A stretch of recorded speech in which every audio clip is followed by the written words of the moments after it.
Hello, we're rolling into another episode of the DRH show. Of course, in each episode, I'll be talking with interesting people within the fields of psychology, mental health, and well-being. A brilliant guest for today is a family therapist and author, Chris Laird. Thanks for joining me. Hey, thank you for having me this morning. I really appreciate Okay. Actually, Chris, you're the first family therapist that I'll be speaking to, and actually you're the first author. So this is a perfect combination.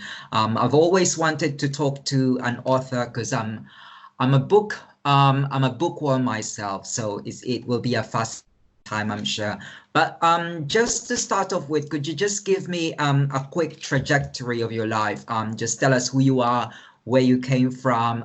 Just paint us a picture of how you became a family therapist and an author. well, just a overview. I was born in Michigan in the United States. Mm-hmm. And, I've been writing since I was a child. And as I got into my teen years, I started to actually record, my stories that I was writing. I had a little small, tiny camcorder. It wasn't no big deal. And I have a few friends go in the backyard, do a few scenes and do that. And they were like 5 or 6 minute movies. Mm-hmm. They weren't too extravagant, but they were a lot of fun. So I continued to write until I was a teen. Then when I got into college, I was actually wanting to go into, social work and journalism. Those were my two fields I wanted to go into. I love writing, love, talking and things like that. So journalism be something good for me. But as I got into the program a little bit more, I found psychology was, I guess, kind of pulling my strings a little bit. So I just dived into that, and ever since then, I've been studying psychology.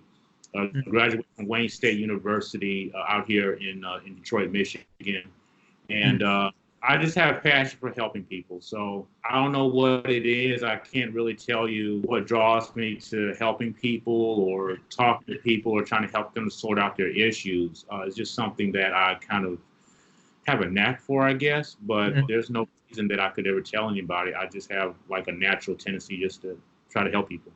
Yeah, that's interesting because a lot of people who actually ended up pursuing psychology or anything related to mental health actually have a desire to help people. And I think one thing that we can understand from psychology is that it has a real life application compared to other degrees. Now, you mentioned that actually pursued your degree in psychology. Just expound a bit on why is it so important for you to help others? Well, I think there's just a great need out there Mm-hmm.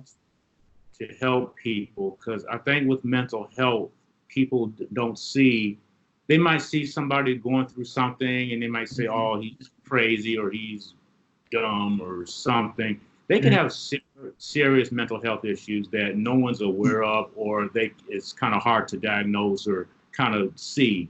So Mm-hmm. having somebody that's trained in that can kind of help them along because those people are suffering too.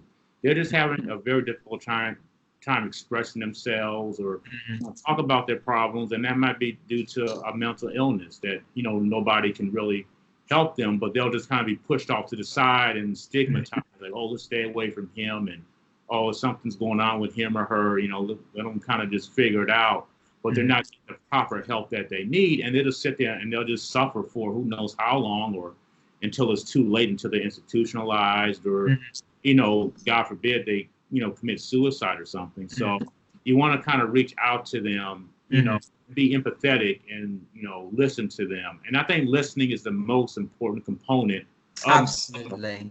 listening to people and kind of putting yourself in their shoes and Mm-hmm. judging them too. And that's another thing. We can't judge them, under any circumstance. We gotta kind of look how their life is and kind of meet with them where they're at. We got to meet people where Mm-hmm. they're at instead of pushing them. Okay, you got to do this. You got to do this. You got to do this.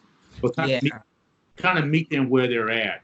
And I think if we can do that, then they'll feel more comfortable with us and they can build that rapport with us a lot better. Mm-hmm. They feel they're comfortable with us and talk with us. So I think, it's just really important to help people because some people, they can't articulate how they feel or, Mm-hmm. or, you know, for whatever reason, they can't get whatever's going on with them. They can't express that to others. So I think it's good to have someone that's trained and someone that's compassionate, kind, empathetic, that can, you know, cater to them and kind of help them to get them through whatever they need to. Yeah, that's the important thing that you raised, that some people have a barrier to articulate themselves. And I suppose that's where your role as a therapist comes into picture. Now, of course, you specialize as a family therapist. Now, could you please tell us what your role actually entails? How does it work as a family therapist? Well, my job out here in Michigan, Mm-hmm. we deal with families that are, you know, about to lose their children. So to Child Protective Services, you know, things like that. So my role is to come into the home and, you know, depending on the family's needs, because they vary from family to family. It's not all one customized plan, but the family's so different. So we kind of come into the home, assess the family, try to find out what's going on. And we try to create a safety plan for the children and the family, a treatment plan, so they can keep their kids safe, they can get the proper mental health that they need, link the family up with, you know, proper resources in the community. So that's basically what we do. So my main job is to make sure the children stay in the home and that Child Protective Services doesn't come in and take them. But we try to rectify their issues before that happens. And it's a very rewarding job. It's very challenging. But I do think it is all worth it in the end, where these families can, you know, at the end of the day, they find out, okay, I can be a better parent. You know, I can get sober. You know, things like that. So, you know, like I just got done saying, there's a myriad of different issues these families go through. And so we're just attacking it from, it can be anything from substance abuse, child neglect, improper supervision. It could be, like I said, just a myriad of different things. So it's just finding which treatment plan is the best way for them to be successful. Correct.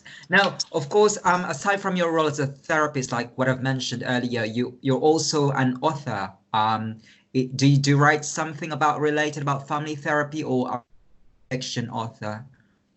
You know, that's an interesting question, and a lot of people ask me that all the time. They just assume, you know, I write about psychology. I've actually written a psychology article before, so I look forward to doing that very soon. But mainly my writing career has been science fiction. I've been writing science fiction, like I said, since I was a teen. And, you know, my first book, when I was about 15 or 16, I wrote it, put it in the closet, and it stayed there for 20 years. Didn't touch it, because once I got into college and life, I just kind of forgot about it. You know, I moved a lot since then, so the book traveled with me everywhere I went. I lost a lot of things as I moved, but I always kept those 3 notebooks, you know, together. No matter what happened, they just kind of stood together. And then a few years ago, I just went in my closet and I looked at these notebooks and I said, wow, I remember being so passionate about writing this story. I asked myself, what happened? I asked, well, what happened? Like, what happened to that passion and that vigor that I had? And they just got drowned out by life. So I just took those notebooks out of the closet. I had to do a massive rewrite of everything because, you know, from 16 to where I am now, my perspective on life is a lot different. So I had to change a lot. And then I finally got my first book published, I want to say 2017. Yeah, and then I went on to write 2 more novels, and I just finished the 4th one. As a matter of fact, a couple of days ago. So things are looking very good. It's a very rewarding career, writing. Yes. And, you know, it's more rewarding that people love your work. Yeah. And there's also a psychological element to it, if I may add, because when I did my research project while I was at uni, I did a research project on expressive writing. Expressive writing is basically the idea that when you try to process your your thoughts, your experiences through writing. It promotes your mental health and psychological well-being.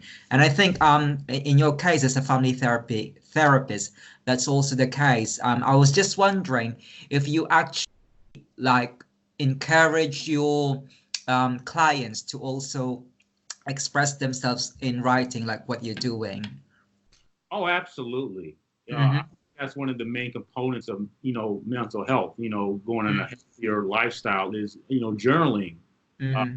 feel whether it's good or bad. Mm-hmm. Yeah, that's something I highly encourage my clients to do, write down Mm-hmm. on in your life, and that'll kind of help you sort out how you're feeling and give you like another platform to see like where you're at instead of like everything's in your head. But I think when we write stuff down, it kind of gives us a more fresher perspective on where we are.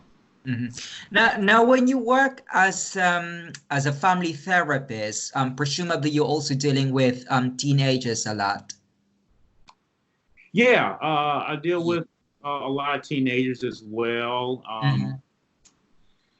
That can be a very interesting side of things with them being older. And, I find out a lot of families, don't have a father around or, I don't know what's going on with the dad. So a lot of these teenagers, they might kind of look up to you as like a mentor and someone that they can kind of, model after. And that's not intentional. It just kind of happens, sometimes. Because a lot of the male teens are kind of looking for that father figure, and they'll just kind of latch on to somebody that they feel like they can learn from or that kind of inspires them. That can be a very interesting dynamic. Okay, actually, the reason why I asked you if you were working with adolescents, because I wanna explore whether they come to you and talk about the effects of social media, because as we know that a lot of teenagers actually preoccupied about social media, about Twitter, about Instagram and Snapchat. Could you just share your thoughts about social media? Has it influenced a society positively, or is it more of a negative effect? Well, you know what? I think it can go both ways. Positive aspects of it, I think it can be, a great marketing tool for businesses. It's a great way to stay in touch with people. Actually, stay in touch with people. They stay in, another state or across the world or someone that's far away. It's an excellent component for that. So it's good for advertising yourself, marketing, and there's some skill that needs to be done with that. But I think it's a great platform for that. You upload your pictures and share with everybody. It's instantaneous. It's instant. Everybody can see it right away. Those are the good things about it. I think a lot of the negative things about it is, I think, especially children, teenagers, young adults, they may get too engrossed in it, and it becomes to where it's a part of your life now. And I think a very dangerous thing a lot of people do is, they see their friends on social media and other people, and they compare their lives to other people, and they see that and say, "Oh, wow, I wish I can go to Miami. Oh, I wish I can go to Paris," or "Oh, I wish I was married." And they're seeing all the good things all these other people going through, and they look at their life and in their perspective, like, "Wow, I kind of not doing too well." And it could lead to a lot of mental health issues. For example, depression and even some extreme cases, suicide can be an ending result because we have these self-esteem issues, we get from social media, and that's kind of like our life now. And it's almost like for some people, they use it like a barometer almost, or like a measuring stick on how good your life has to be based on other people.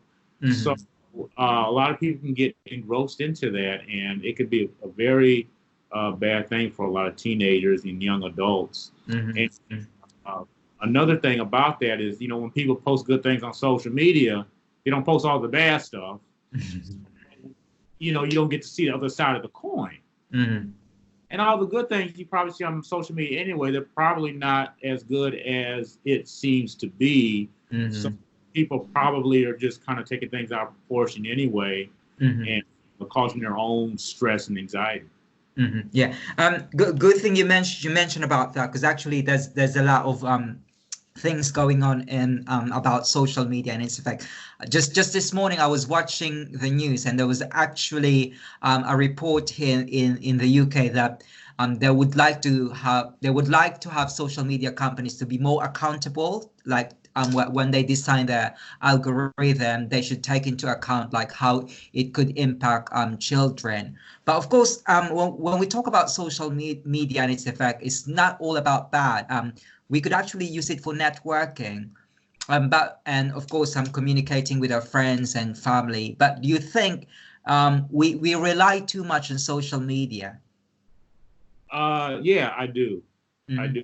I think it's very important to kind of, go back to the, the roots of, just calling people and, and Mm-hmm. building more physical communication. A lot of people, they want to separate as much as they can nowadays. It's okay. I'll just do the computer thing. I don't want to really get too much physical. So I want to get back to the physical aspect, meeting with people and talking with people face to face, having that personal phone call. Because Mm-hmm. it's most, when you do the text, when you do social media, there's a very, it's not very personal Yeah. experience. You can get more from a person, even though like a video chat like we're doing, it's a more personal experience, and just meeting people is better. We're just getting further away from communicating, one on one. And I don't know what 10 or 20 years from now, but that's where I kind of think we're going. So I'll see it get back to more one-on-one physical meeting with people, and not so much relying on technology to kind of link us together. Yeah, or you could just have a chat with your neighbor. It's funny because I mentioned this with one of my previous guests last week, and we said like, social media is so ironic because it allows you to talk to people like miles and miles away, like on the other side of the planet, but you're not actually talking to the person next door to you, and that's what we've become right now. Yeah, I like your idea of, we should have more physical connectivity, physical interaction with people. And I think, yeah, there's a more human element to that. Now, I want to go back to the kind of work that you do, because as a family therapist, I would expect that a lot of people come to you talking about their stress and feelings of inferiority, depression, and anxiety. Can you give us some tips on what are healthier ways that we could deal with these issues? Well, one thing is, and we just talked about it, is, journaling, how you feel. I think writing down how you Mhm. feel can be very beneficial to your mental health Mhm. and kind of give you a window of your life. So it's Mhm. almost creating your life, writing it down. You're kind of seeing where you're at. So Mhm. journaling is very important. Second thing I would, recommend is self-care. I think Mhm. self-care is so paramount in your mental health and well-being, Mhm.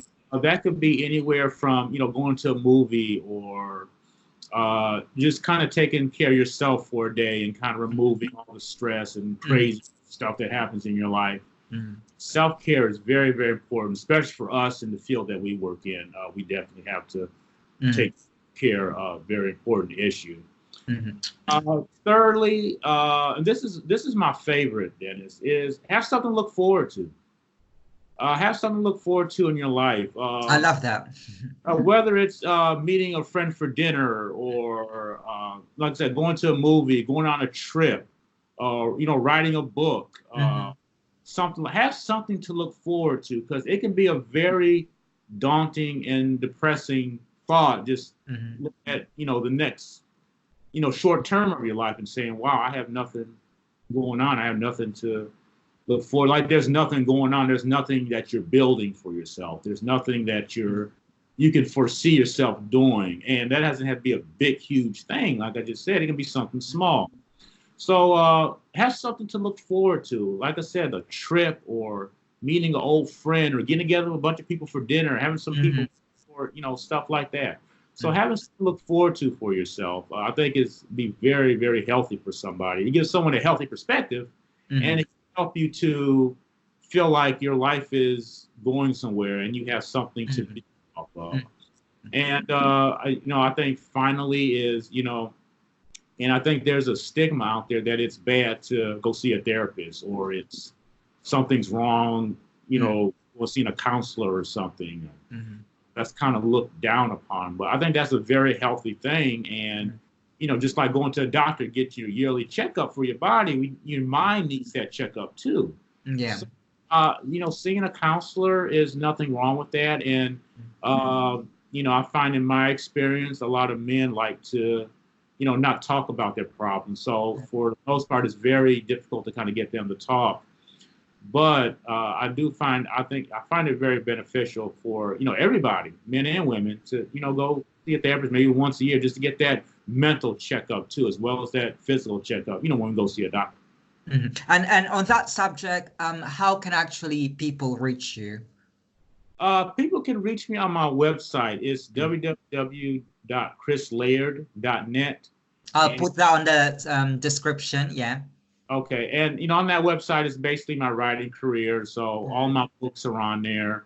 And all my other projects are on that website. And, people can go on there and buy my books and read my biography and check me out. And we're doing a stage play for one of my books this coming Christmas. So we're working on that right now.